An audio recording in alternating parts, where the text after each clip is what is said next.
¿Cómo llegó la Santa Biblia a nuestras manos? La Biblia ha llegado hasta nosotros en forma milagrosa desde el comienzo de la escritura, como hoy la conocemos, hasta cuando el canon fue cerrado. No es que su camino haya sido sobre un lecho de rosas, pues inclusive quienes deberían defender su lectura la retiraron durante mucho tiempo en las manos del pueblo y llegó a estar largos siglos en el índice de los libros prohibidos de la Iglesia Católica, aunque sea difícil de creer. Durante los 25 primeros siglos de la historia humana no hubo revelación escrita. Los que eran enseñados por Dios comunicaban sus conocimientos a otros, y estos conocimientos eran así legados de padres a hijos a través de varias generaciones. La redacción de la palabra escrita empezó en tiempo de Moisés. Los conocimientos inspirados fueron entonces compilados en un libro inspirado. Esa labor continuó durante el largo periodo de 16 siglos, desde Moisés, el historiador de la creación y legislador, hasta Juan, el narrador de las verdades más sublimes del Evangelio. La Biblia ha sido escrita fundamentalmente en hebreo y en griego koiné, con algunas porciones en arameo. Citaré un artículo que condensa lo suficiente para dar una idea sobre esto. Primero hablaremos algo sobre el hebreo y el arameo del Antiguo Testamento, que aparece usado también en el lenguaje de algunos personajes del Nuevo Testamento, siendo que este era el idioma que se hablaba en los tiempos de Jesús. El Antiguo Testamento se escribió originalmente en hebreo y el Nuevo en griego. Aquí y allí hay pequeñas porciones de arameo, idioma que proviene de Siria. El arameo gradualmente se convirtió en lengua popular de los judíos a partir del exilio, y en los días del Nuevo Testamento probablemente era la lengua que hablaban Jesús y sus discípulos. Daniel capítulo 2 versículo 4, Daniel capítulo 7 versículo 28, Esdras capítulo 4 versículo 8, capítulo 6 versículo 18, capítulo 7 versículo 12 al 26, Jeremías capítulo 10 versículo 11, fueron escritos en arameo. También Segunda de Reyes capítulo 18 versículo 26. En los evangelios escuchamos a Jesús hablando en arameo. Talita Cumi, Marcos capítulo 5 versículo 41. Efata, Marcos capítulo 7 versículo 34. Eloí, Eloí, lama sabachthani, Marcos capítulo 15 versículo 34. Mateo capítulo 27 versículo 46. Además, Jesús emplea la palabra Abba, que significa padre, en el huerto de Getsemaní, y Pablo usó la misma palabra en arameo en Romanos capítulo 8 versículo 15 y Galatas capítulo 4 versículo 6. En Primera de Corintios capítulo 16 versículo 22 tenemos la conocida expresión Maranata, Señor nuestro ven. En Hechos capítulo 1 versículo 19 tenemos Aceldama, que significa campo de sangre. El arameo, aunque emparentado con el hebreo, no se deriva del mismo. Ambas son lenguas semíticas, como el árabe, asirio, babilonio, cananeo. Son lenguas muy distintas de los idiomas europeos, como el castellano, el francés y el alemán. En nuestras lenguas occidentales escribimos de izquierda a derecha, mientras que en el hebreo se escribía de derecha a izquierda. En hebreo las vocales se pronunciaban, pero no se escribían, y eso se prolongó hasta el siglo VII después de Cristo. En cuanto al griego koiné, se escribió en el Nuevo Testamento una lengua común porque en los tiempos de Jesús era el idioma internacional. Un hombre llamado Alejandro de Macedonia desempeñó un importante papel en hacer que esto fuera así. Alejandro en el siglo IV a.C. conquistó gran parte del antiguo mundo civilizado. A donde quiera que él iba, esparcía su idioma. Así que desde la India hasta Roma y en todas las riberas del Mediterráneo llegó a hablarse en griego común. Era natural que el Nuevo Testamento se escribiera en esta popular lengua internacional y no en el arameo local. Los materiales sobre los que se escribieron los antiguos manuscritos eran generalmente dos clases: papiro, segunda de Juan capítulo 12 en el original, y pergamino, segunda de Timoteo capítulo 4 versículo 13. El papiro es una especie como de junco, un carrizo que se da generalmente en las márgenes del río Nilo. El pergamino, palabra que se deriva de Pérgamo, ciudad de Asia Menor, que en fines del siglo II perfeccionó el pergamino y lo exportaba. Era más duradero que el papiro. Se hacía de cueros especialmente preparados. Los cueros de oveja y cabra se secaban y se pulían con piedra pómez. A veces se empleaban animales jóvenes porque su piel producía material más fino.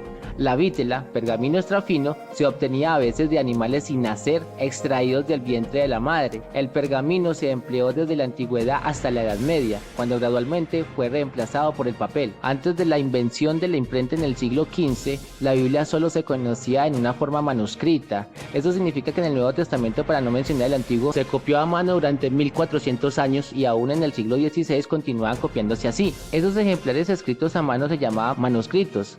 Manus en latín significa a mano y scriptus significa escrito.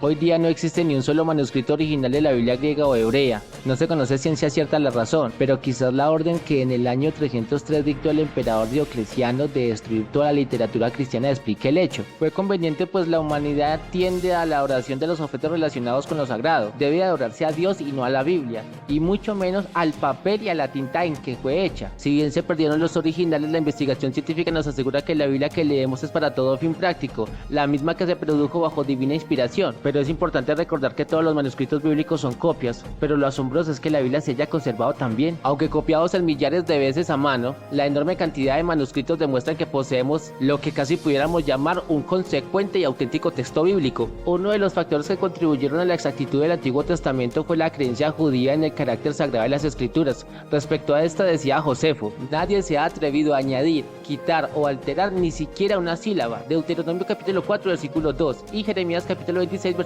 2. El hecho de que las escrituras judías se copiaban con escrupuloso cuidado, los escribientes eran los guardianes de los escritos sagrados de los tiempos bíblicos, a quienes históricamente sucedieron los masoretas, palabra que significa transmisores. Los masoretas florecieron entre los años 500 y 1000 después de Cristo, y sus esfuerzos por conservar el texto bíblico fueron laboriosos y casi increíbles. Contaban cada letra. Algunos de estos copistas tenían tal reverencia por el libro sagrado que cuando llegaba la palabra equivalente a Dios, dejaba un espacio en blanco hasta que estuvieran en la disposición espiritual de escribir el sagrado nombre. Se han encontrado algunas copias incompletas con esta peculiaridad, que prueba del gran respeto del nombre de Dios. Puede por lo tanto tener confianza que cada palabra de la Biblia ha llegado hasta usted con el puro mensaje del Eterno. El núcleo básico del canon hebreo es la Torá, o sea, la ley de Moisés, que consiste en los primeros 5 libros del Antiguo Testamento. Los saduceos de los días de Jesús le dieron énfasis primordial a esta parte de las Sagradas Escrituras, y aún los fariseos le atribuyeron grande importancia. El canon hebreo tenía 3 divisiones: la ley, los profetas y los escritos. La ley consistía en los 5 libros de Moisés. Los profetas se dividían en los profetas anteriores y los profetas posteriores, con 4 libros de cada división. Los profetas anteriores incluían Josué, Jueces, Samuel y Reyes. Estos 2 últimos eran considerados como uno. Los profetas posteriormente incluían Isaías, Jeremías, Ezequiel y los 12.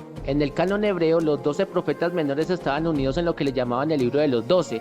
Nosotros generalmente colocamos a Josué, Jueces, Samuel y Reyes entre los libros históricos del Antiguo Testamento, pero los judíos consideraban correctamente, por cierto, que la historia de Israel era una historia profética, y por lo tanto clasificaron estos libros entre los profetas. La tercera división de los escritos incluía los demás libros del Antiguo Testamento. Estos además se subdividían en los 3 libros poéticos: Salmos, Proverbios, Job, los 5 rollos: Cantares, Ruth, Lamentaciones, Eclesiastés y Esther, y los 3 libros históricos: Daniel, Esdras, Nehemías y Crónicas. Un pasaje del Nuevo Testamento se refiere claramente a esta división triple.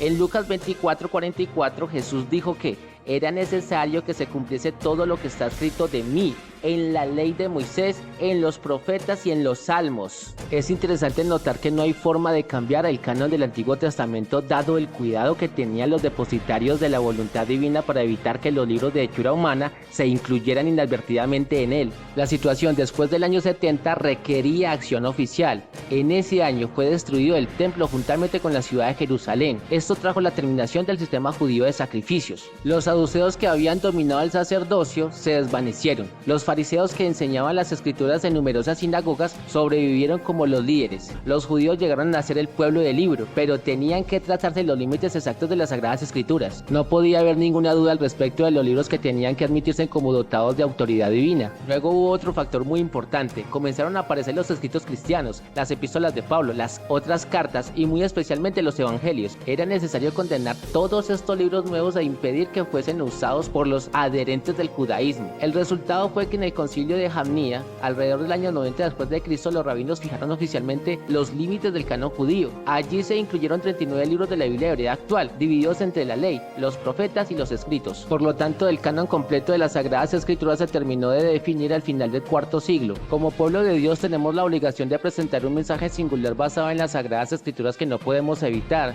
Nos pide que reconozcamos a la Biblia como la fuente de toda doctrina y prevengamos a otros contra la tendencia a aceptar las opiniones de los hombres sobre la palabra de Dios. La Biblia ha sido escrita por un periodo de más de 1500 años por 40 autores. Es maravilloso comprobar que estos hombres, que han vivido en circunstancias, tiempos y culturas tan diferentes, que han poseído un muy distinto grado de educación, han sido sin embargo capaces de mantener un nivel de coherencia en cada tema que sorprende al lector. Esto es porque el verdadero autor es el Espíritu Santo y que la inspiración ha actuado sobre ellos. Cada uno de estos autores inspirados por el Espíritu Santo han utilizado sin embargo su propia experiencia e ilustración para hacernos conocer del mensaje de Dios. También observe que hay un periodo de unos 400 años antes del nacimiento de Jesús donde ningún profeta escribió más. El canon judío desde el punto de vista de los escritores bíblicos se cerró entonces con Malaquías. La arqueología ha sido y sigue siendo una herramienta importante para revelar a los ojos de los críticos y los incrédulos que la Santa Biblia, además de ser palabra de Dios, es un libro histórico, es decir, soporta la evaluación histórica de los acontecimientos que allí se narran. Hasta antes de la mitad del siglo XIX, la mal llamada alta crítica atacaba las Sagradas Escrituras suponiendo que alguno de los supuestos personajes y lugares bíblicos,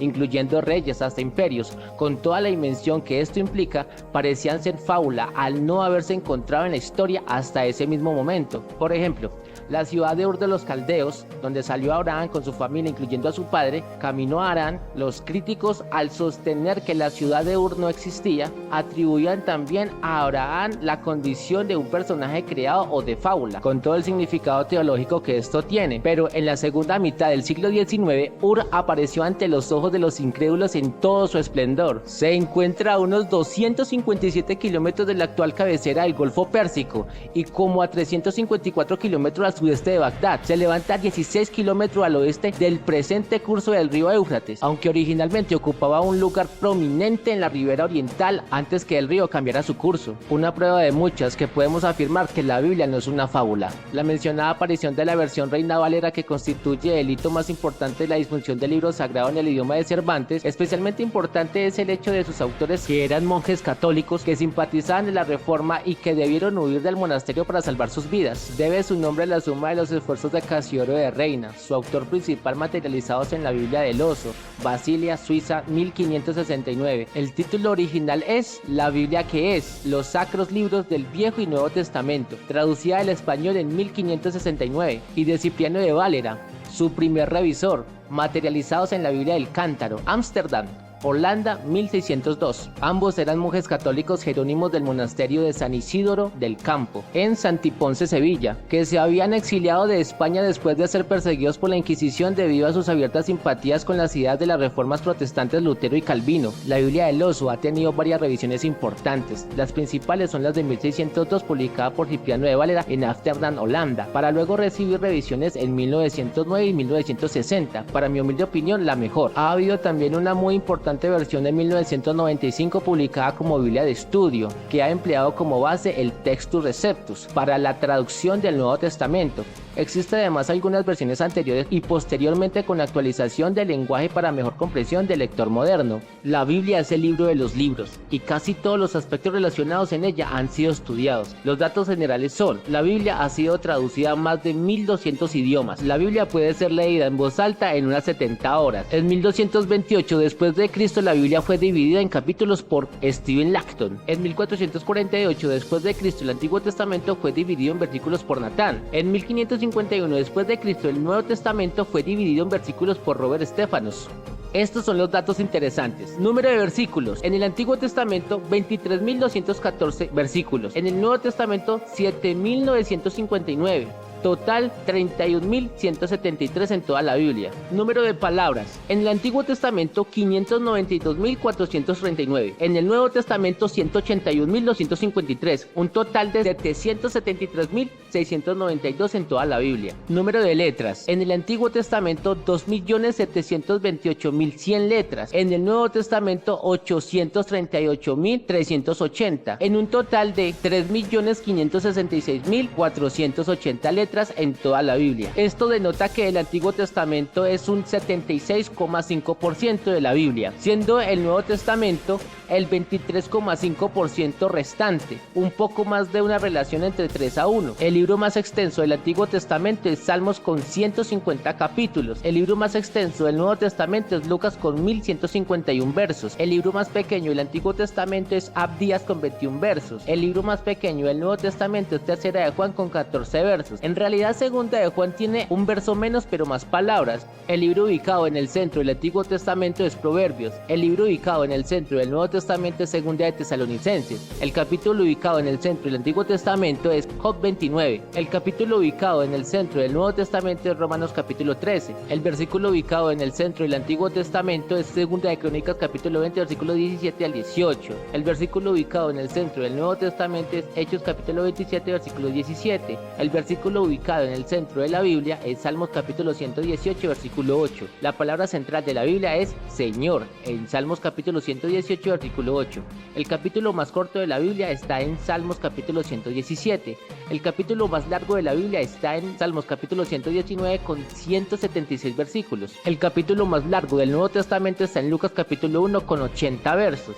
El versículo más corto del Antiguo Testamento está en Primera de Crónicas capítulo 1 versículo 25.